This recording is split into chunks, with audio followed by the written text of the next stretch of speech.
At least as far as the sexual angle goes. Vampires, at least in the Anne Rice universe, are the sexual act itself. As you read Pandora, Marius likens, the use of his dick to basically, it's just like, having my arm around you. I get no incredible pleasure from it. It's just, it is just a limb. It has no use anymore. The closest thing to orgasm or sexual pleasure they can actually experience comes from strictly snacking on humans, or, basically translated, drinking blood. However, because of the fact that they see the world, in colors and in ways that mankind cannot comprehend, or humans can't comprehend, they are incredibly aesthetically oriented. It's the same principle as, old men who could not get it up if their life depended on it. However, that does not stop them from appreciating a beautiful young woman. They might not have, they might merely be appreciating them, while that is, a beautiful creature, and thinking of, but nonetheless, there is no physical sexual interaction. They just have a strong attraction. Exactly, it's all aesthetic. Yeah, their original carnality is when they were human. It seems almost. Yeah, and a lot of it really is just aesthetics. Lestat's always talking about how, they view everything. They are attracted by beauty. It's just an extreme emotional, mental attraction. Secondly, Queen of the Damned gets about as good of an explanation as you're ever going to get on how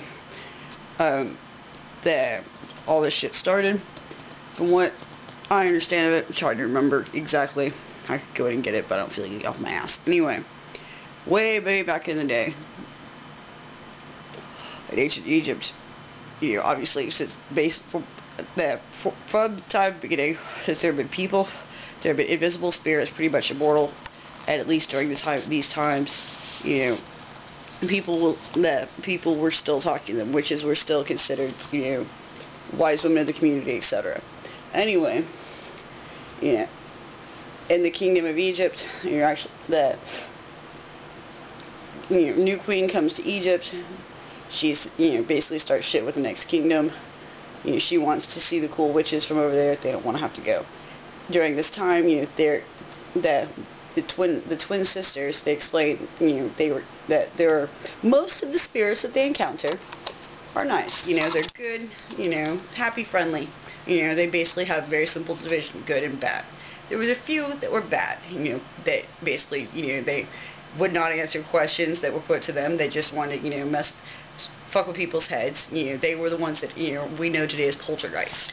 They were naughty. Anyway, the queen sends a messenger, and, this one evil spirit of Mel, he keeps bothering him. And for the first time ever, they hear their mother actually speak to one of them, and she tells them basically to bug off. Or she tells him, I need you, I'll call you. And he starts getting proud. And it basically, he gets annoyed because the sisters are putting him off, and he thinks that they should be attacking, and for the first time, they witness a spirit actually physically attacking someone. Because, they're described, the person describing it, your sister has apparently seen it, Maharat has never seen one physically. Her sister swears it was like a giant web, like a net across the sky, because when they unfold themselves, you cannot really measure them. It's huge. Anyway, imagine this giant net, piercing, like little pinpricks, and little bitty droplets of blood are soaked into this net that is such a fine mesh originally, so it is almost invisible. It's something that is of a mesh so fine that it can pass through, because you figure, hell, air, technically there are molecules, but we can pass through it because it's such a fine mesh. However, this little bit of blood that has gotten into it, it's making it that mesh just a little bit thicker. Anyway, when the twins go to Egypt, because the queen wants to see the witches in person, thank you, Amel, the evil spirit, follows with them. Because he's all proud, he's almighty, and he's discovered the blood of Stacey. And when they're in Egypt, he attacks the queen again. A little bit, gets a little bit more blood is now flowing, through this web.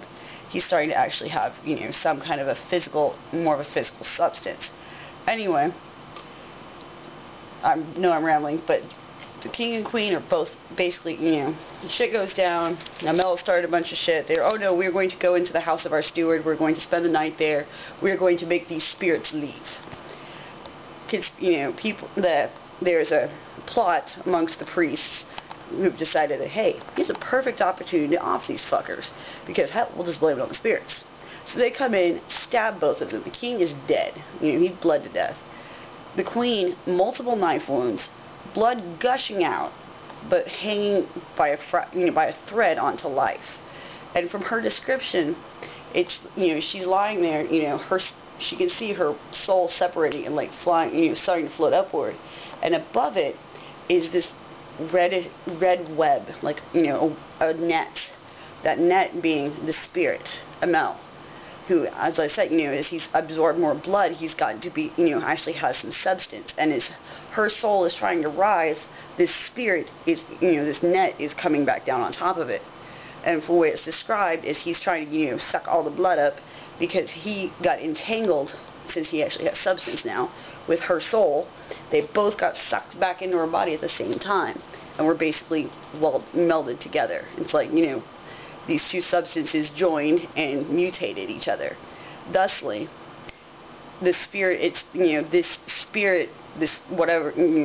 the ancient spirit that has inhabited her body, which, every time, it's like, because of the fact that it's so fucking huge, so that's why, vampires can be recreated, because it needed more bodies. Hell, the king and queen, because she brings him back, she notices she covers his wounds with her blood, he quits bleeding. They start to close. She brings him back, but they're constantly just starving. They can't figure out why. And the witches tell him, look, spirit's fucking huge. You have two little bitty bodies. Cannot contain it. And they notice as they create a couple of more vampires that they're slightly less hungry. Thusly, that's why in the younger generations, the power seems to be weakened, muted, diluted. There you go, because there's less and less of the spirit of this ye old ghost, critter, whatever, immortal spirit has been reduced. That's basically what it is. It was a fusion of a fucking immortal spirit who had sucked up enough blood to where he was no longer able to to be completely completely weightless, so to speak, and that managed to, in a one in a million chance, smush back the soul of someone in to where they became welded together. So yeah, it's kind of a cross between science and and mysticism. But if read Queen of the Damned about a few times, especially the part whenever they're at the house in the woods, and Maharet's telling him the story, the legend of the twins, the whole story. Read it about 3 times and in detail, because it's all broken down there. And Pandora also is a good one to read, because in Pandora, she's married. This is the one where Marius is trying to explain to Pandora, after he's just created her, why them having anything resembling sex is just pointless. He breaks it down to her straight up. He's like, yeah, it'd be like me putting my arm around you, same effect, But hopefully this helps you.